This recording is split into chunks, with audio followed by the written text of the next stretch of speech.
Hai teman-teman semuanya, balik lagi di Indo Channel TV Media Digital buat kamu semua yang berjiwa kreatif, muda, dan dinamis. Masih di masa PPKM, di podcast kali ini aku pengen sharing ke teman-teman semua yang saat ini bergerak di bidang F&B. Bagaimana sih caranya survive seorang pebisnis F&B di masa PPKM? Langsung aja aku udah kedatangan tamu spesial hari ini guys. Seorang digital marketing dan startup enthusiast. Gimana serunya podcast kali ini? Sebelum mulai kita intro dulu.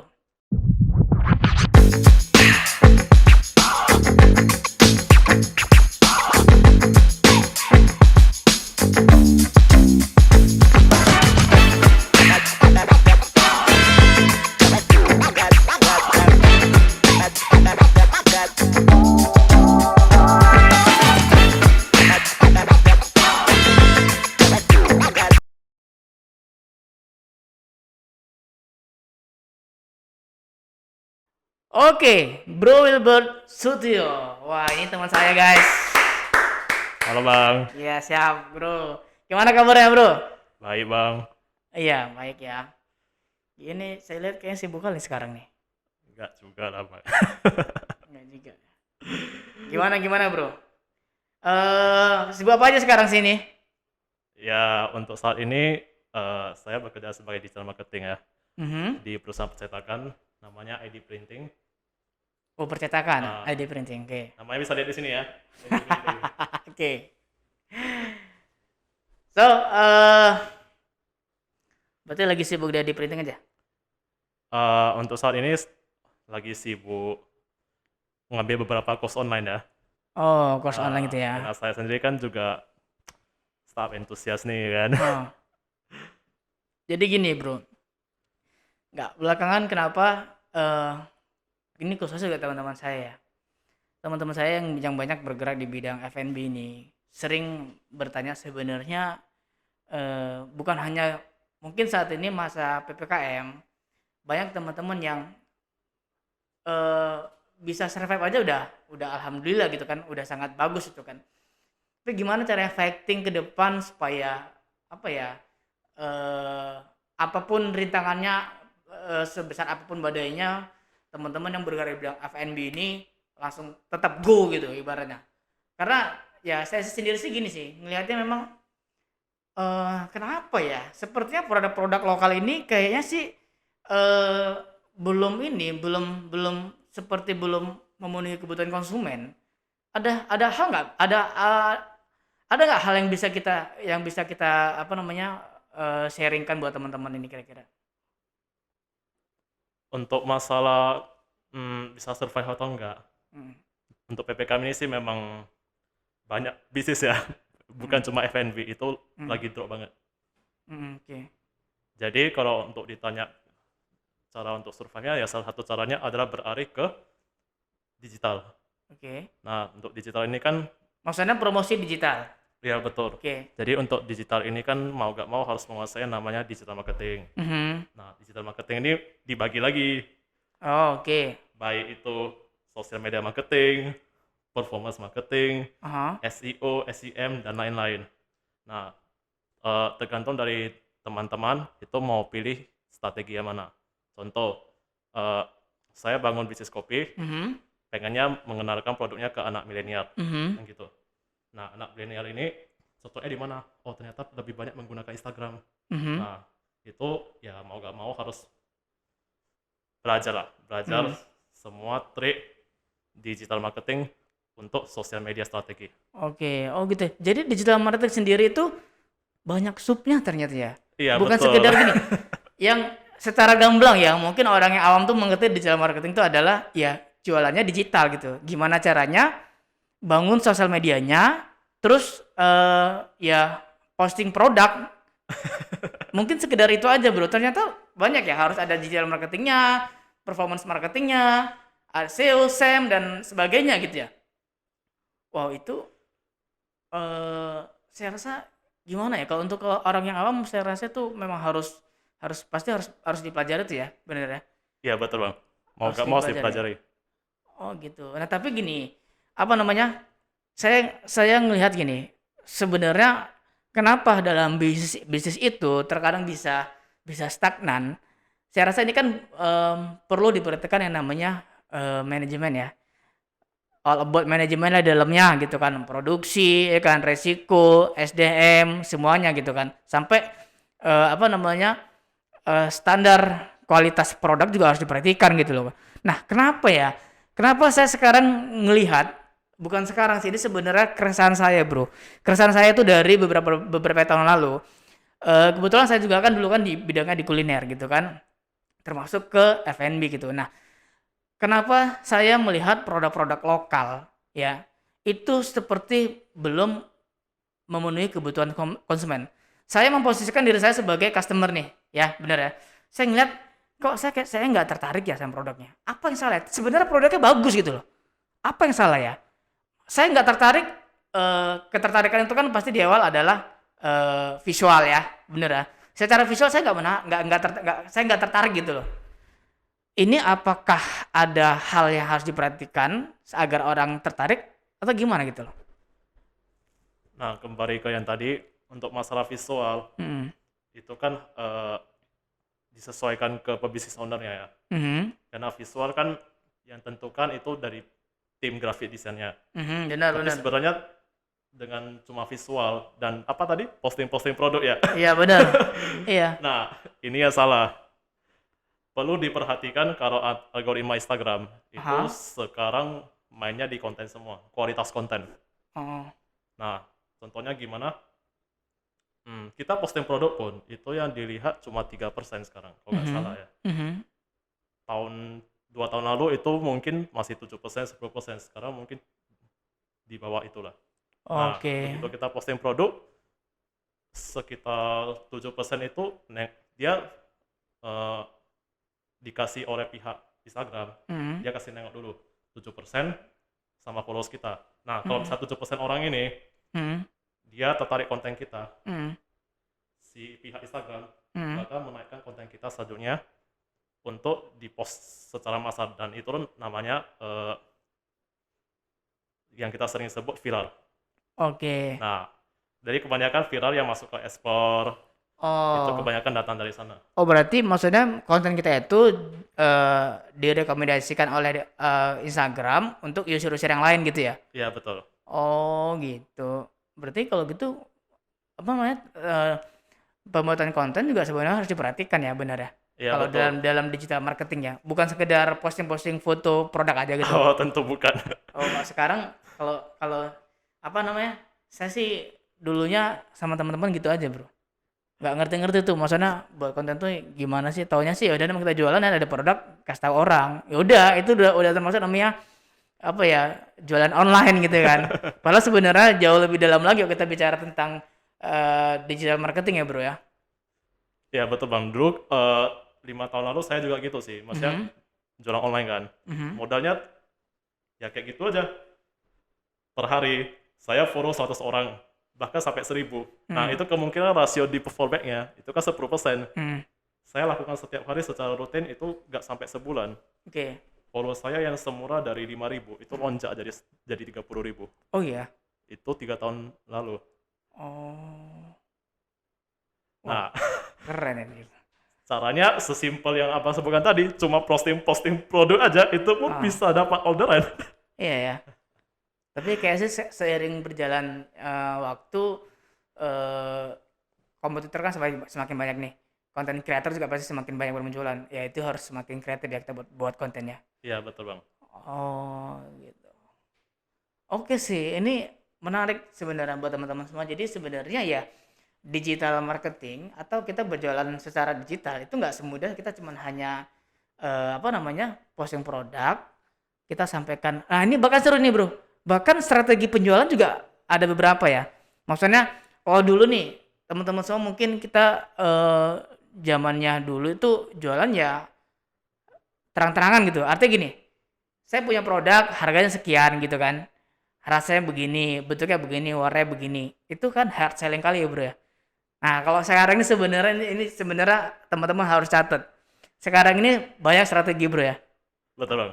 Ada hard selling, soft selling kan. Nah ini kita akan bahas nih soft selling nih keren banget nih, serius. Iya bro, keren banget bro. Oke deh, ntar bahas soft selling nanti aja. Nggak bro, ini saya sebenarnya paling tertarik ini ketika sebuah produk itu dikemas dengan ketika sebuah produk itu dikemas dengan baik gitu, memenuhi kebutuhan konsumen. Kira-kira apa aja sih aspeknya sih? Untuk dari segi produk ya, Mm, untuk yang food sama beverage mm, itu sebenarnya sama. mhm. Yang paling penting itu rasa. Rasa, oke. Rasa itu ya tetap dari zaman manapun kunci value dari suatu produk F&B itu rasa ya.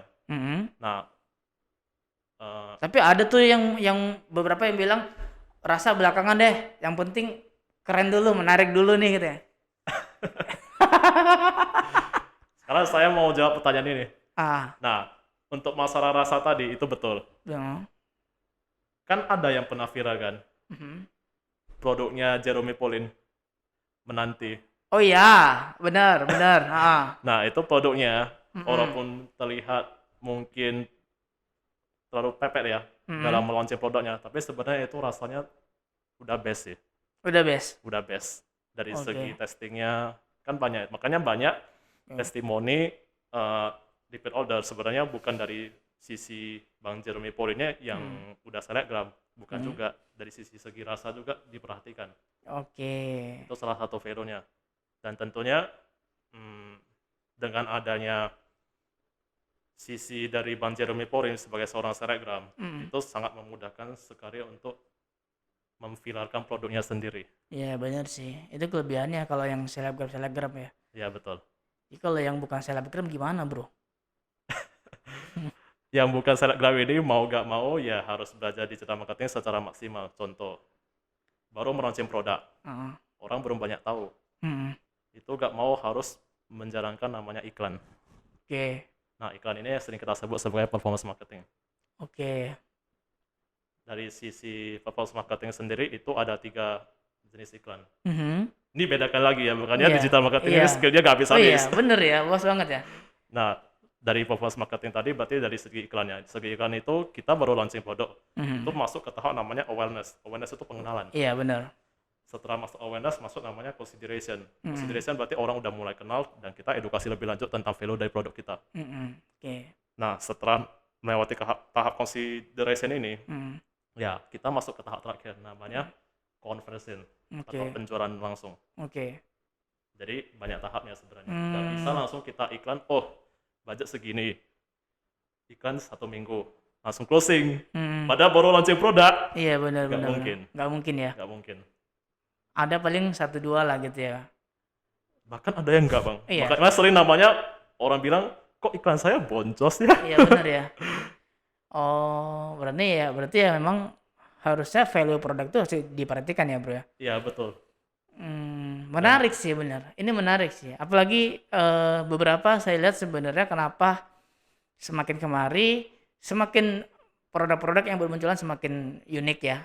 Termasuk dari namanya dan packaging. Nah, ini packaging sebenarnya penting, Bro. Penting banget serius lah. Saya berpikir aja terkadang gini.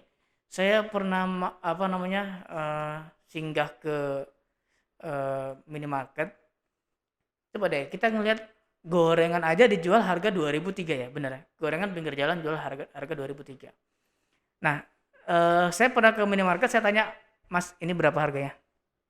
5.000. Tahu nggak isinya berapa? 3. 2003 dengan daun dibungkus masuk ke minimarket, mereka hanya kasih kalau nggak salah itu mereka packing pakai apa deh namanya? Plastik Mika itu kalau nggak salah ya, yang transparan itu. ya ya betul, pasti Nah Mika. itu isinya tetap 3 loh. Mereka jual, tadi saya tanya, harganya berapa mas? 5.000 banget ya. 5.000 ya? Padahal cuma beda daun sama plastik Mika doang bro. Gimana tanggapan ini bro? Nah untuk packaging sendiri itu Hmm. memang sangat salah satu poin yang diperhatikan juga. Mhm. Kenapa? Ya kalau misalnya dari sisi packaging itu Mhm. orang udah sekali nampak, oh ini produk produk ini kok eye catching sekali ya. Oh nah Nah, bener bener bener. orang jadi ingat, oh intinya nampak produk dengan desain seperti ini pasti punya si ini. Oh bener bener bener. Hmm, Bener. Berarti packaging harus apa namanya eye catching.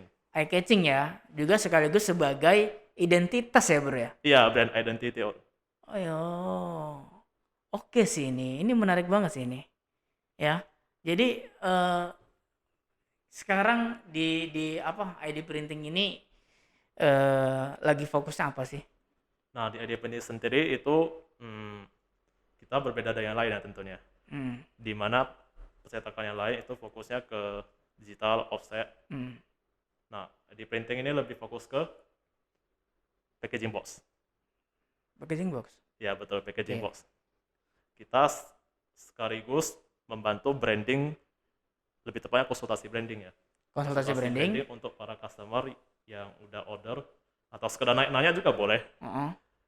ke tim kami masalah branding atau packaging box. Wah ini keren nih. Ntar bantulah bro teman-teman saya tuh banyak tuh teman-teman UMKM. Teman-teman UMKM bisa kan? Gimana? Teman-teman UMKM bisa kan? UMKM. Bisa banget. Nah ini pas nih. Itu gimana caranya? Tinggal cek di Instagram kami dengan nama ID Printing Medan atau bisa lewat website idprinting.info.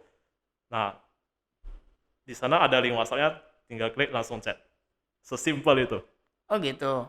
Oh, so untuk contoh nih, ini saya UMKM nih. Saya konsultasi nih.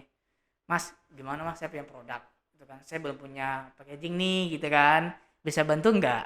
Nah, dari saya konsultasi sampai ke depannya kira-kira apa sih? Apa maksudnya strategi apa sih yang dipakai supaya maksudnya ya teman-teman UMKM ya ayo kemari gitu loh. Ini wadahnya untuk teman-teman UMKM tuh bisa naik kelas gitu loh. Nanti gimana ke depannya? Kedepannya ID Printing juga berencana mengundang beberapa selebgram ya. Ini acara rutin.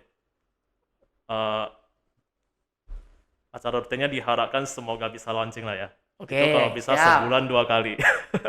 Berapa? Sebulan 2 kali. Sebulan 2 kali. Iya, sebulan 2 kali. Bareng selebgram. Betul, Enggak, selebgram maksudnya talk. selebgram ini mau ngapain? Nah, selebgram ini kita undang untuk mereview produk dari customer ID Printing atau UMKM yang berniat untuk sekedar review lah ya kan, atau endorse untuk selebgram langsung. Bukan cuma sekedar endorse bilang oh ini rasanya enak gini-gini, kan banyak ya selebgram seperti itu ya, tapi di sini kita gak buat kayak gitu. Kita buatnya pembahasannya lebih langsung ke menjelaskan strong weakness-nya langsung. Misalnya ini ada contoh satu kotak kan. Oke. Double nona lah kita sebut. Ini salah satu customer kita sebenarnya.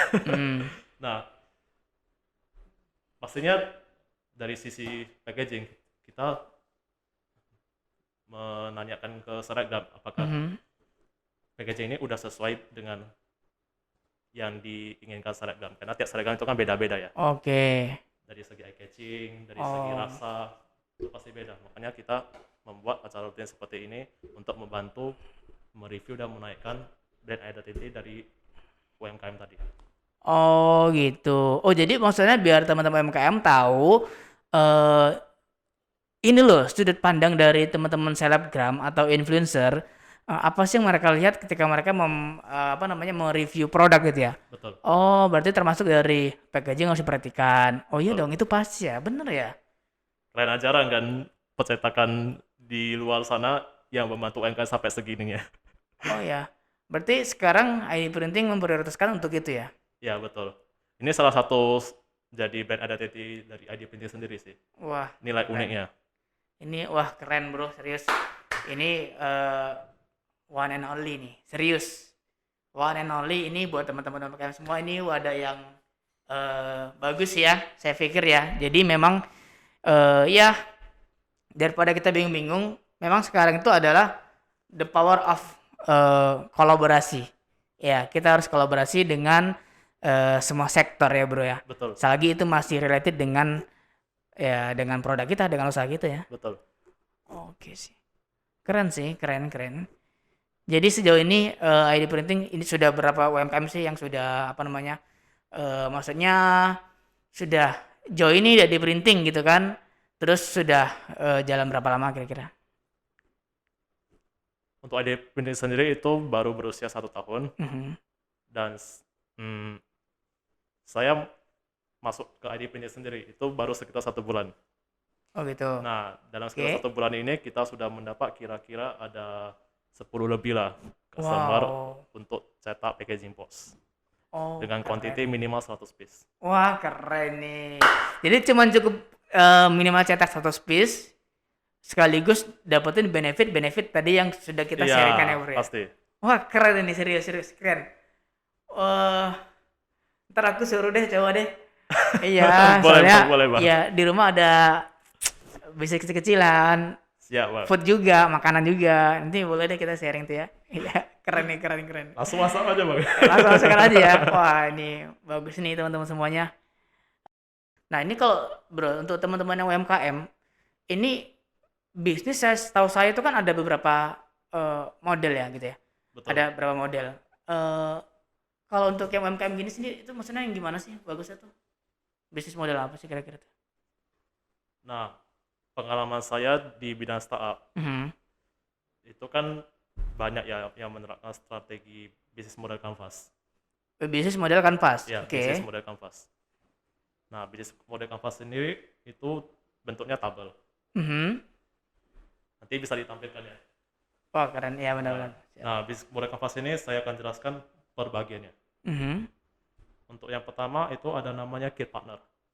Oke, partner, Key benar. partner. Key partner ini sendiri eh, cara isinya dengan menuliskan partner-partner Mhm. yang mendukung usaha kita dalam Oke. segi branding, dalam segi marketing, Mhm. itu ditulis semua. Contoh, Mhm. dulu saya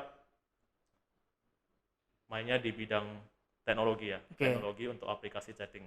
Mhm. Nah, aplikasi chatting ini kan di bidang khusus seperti drama Korea yang Mhm. khusus. Mhm. Jadi key partnernya siapa? Mhm. Tentunya media-media besar atau komunitas-komunitas yang K-pop. iya betul.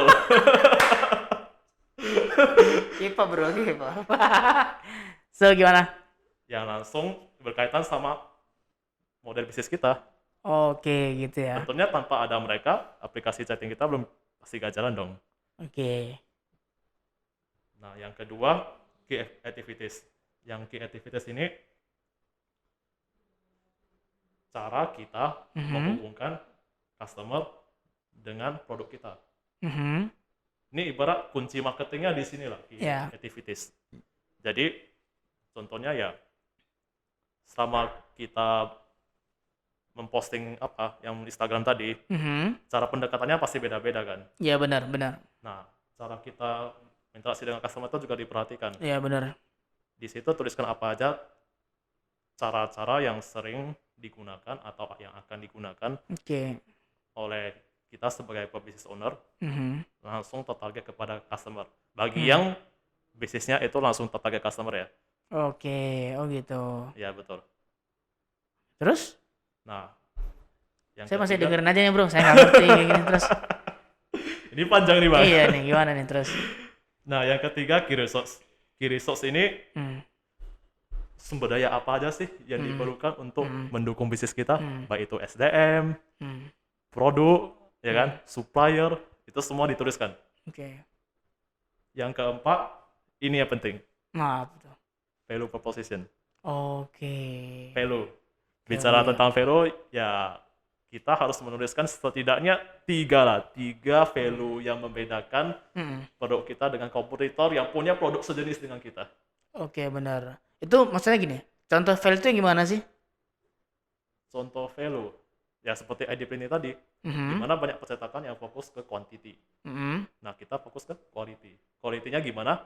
Kita fokus membantu UMKM dengan membangun brand identity mereka.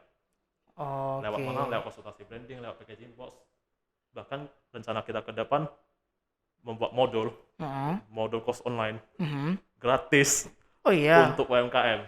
Oh, keren dong kalau gitu. Eh, Ini ngebantu banget, Bro, namanya, Bro. betul, Itu gratis. gratis. Ah, Pastinya serius. gratis dong. Oh, tapi bagi teman-teman yang sudah join di ID Printing atau gimana?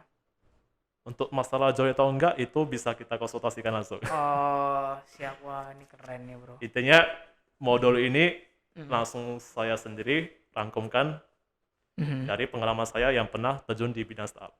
Oh, nah, kan Bro kan dulu kan di startup nih ya. Ya betul. Eh, cerita dikit dong, kemarin gimana sih ngebangun startupnya sampai sekarang? Iya, cerita dikit dong, ini seru nih guys, seru, seru. Dari kapan dulu Bro bangun startup? Bangun startup itu sekitar November 2020. Oh, Baru aja, November. Oh, November baru. 2020. Oke. Dan itu berjalan sekitar 6 bulan Itu tadi lebih lah. yang startup Aplikasi aplikasi chatting, chatting untuk apa? Korea. komunitas Korea lah, sama Jepang. Oh, jadi chattingnya hanya untuk komunitas Korea sama Jepang. Iya, Jadi kalau aplikasi yang nggak chatting. masuk komunitas nggak bisa pakai. Oh bisa dong, Bisa. yang nggak masuk komunitas tapi pengen install aplikasi juga bisa. Oh iya. Tapi Betul. isinya orang-orang yang komunitas Korea dan K-pop tadi ya, dan Jepang tadi ya. Iya betul. Oh gitu. Kenapa kita bagi dua ini? Ya kita nengoknya, oh tren ini lagi booming ya kan. Apalagi penggemar BTS ya. Oh iya benar, BTS kemarin gila-gila serius. Kasus McDonald kemarin udah kita bisa nilai sendiri lah ya. Oh iya serius. Nggak kenapa bisa terpikirnya pengen buat aplikasi chatting. Nah ini khususnya untuk teman-teman komunitas Korea dan Jepang. Kenapa kan masih banyak yang lain? Nggak mesti Korea dan Jepang bro. Karena sesuai passion sih. Sesuai passion. Sesuai passion. Kenapa sesuai passion? Ya, saya dan tim itu kan orang-orang yang suka nonton K-pop sama drakor. Oh berarti semuanya berawal dari passion memang ya? Betul, semua mulai dari passion. Karena tanpa passion kan kita membuat sesuatu juga setengah hati kan. Bener. Jadi kalau kita sudah sesuai passion, apapun background kita, sebenarnya kita punya cara untuk mengaplikasikan ke passion kita gitu ya. Wah ini keren. keren bro. Jadi sejauh ini masih ada nggak tahapan-tahapan lainnya untuk teman-teman semuanya yang UMKM agar bisa jauh lebih bisa belajar lah untuk bisnis model kanvas tadi bro. Untuk bisnis model kanvas ini sebenarnya agak ribet sih jelasinnya. Karena bukan cuma sekedar tabel yang harus diisi berdasarkan poin-poin tadi. Nah, di pengalaman saya dulu, ini pengalaman saya isi tabel ini itu sampai revisi berkali-kali sama pihak mentor. Loh, kok bisa gitu? Ya itu harus teliti, harus sesuai, kalau dalam bahasa startup minimum valuable product ya. Oh gitu. Jadi harus revisi berkali-kali lah. Oke. Terus sampai mana tadi kita ya? Oh sampai value ya. Uh-uh. Nah untuk customer relationship sendiri, ini poin keempat ya, customer relationship. Cara kita menghubungkan customer. Nah ini kemungkinan beda sama yang activities, karena activities itu langsung eksekusinya. Iya benar. Untuk customer relationship ini lebih ke cara pendekatan, baik itu secara soft selling. Lebih banyak ke soft selling sih. Hard selling juga bisa, tapi ya tentunya balik ke yang tadi. Oke. Kita membuat konten itu semua soft selling. Iya benar. Gak ada yang namanya hard selling sekarang. Oh. Nah customer relationship ini cara kita menghubungkan produk kita dengan customer lewat soft selling. Oke. Terus yang poin ke 1, 2, 3, 4, 5, 6. Yang ke-6 itu ada channel. Nah, yang channel itu aset ya.